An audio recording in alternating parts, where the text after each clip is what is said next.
Europe 1. Le grand direct des médias, Jean-Marc Morand. Hier soir, je vous ai vu, vous étiez invité du journal de 20h de TF1 avec Claire Chazal. Et il y a eu un petit reportage sur vous. Ils ont fait un micro-trottoir en demandant aux gens, mais pourquoi Kenji ? Et la première chose qui revenait sans arrêt, c'était « il est beau ». Et c'est pas un peu frustrant finalement d'être chanteur et d'avoir des gens qui disent juste en première réaction « il est beau » plutôt qu'il chante bien ?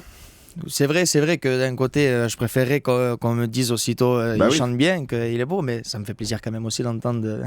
Mais vous pensez que vous avez gagné parce que vous étiez le meilleur ou parce que vous étiez le plus beau ?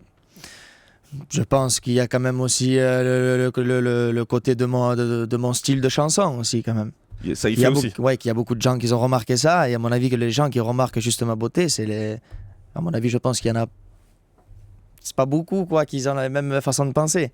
Vous pensez ça en fait, vraiment ? Ouais. Vous pensez que votre physique a pas beaucoup joué ?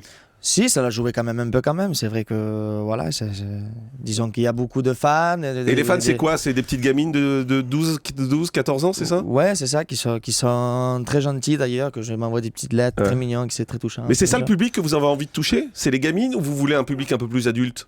Je veux un public un peu qui soit jeune. Je veux un peu de tout dans le public, quoi, quand même. Ouais, c'est compliqué, mais là, quand on voit que votre public, c'est plutôt les gamines, quand vous allez faire un disque, c'est pour elles que vous allez le faire ? Non, pas forcément, non. Pas forcément que pour les gamines. Je vais essayer d'aller chercher plus profondément et d'essayer de me créer un plus grand public et essayer de toucher tout le monde. Le grand direct des médias, Jean-Marc Morandini.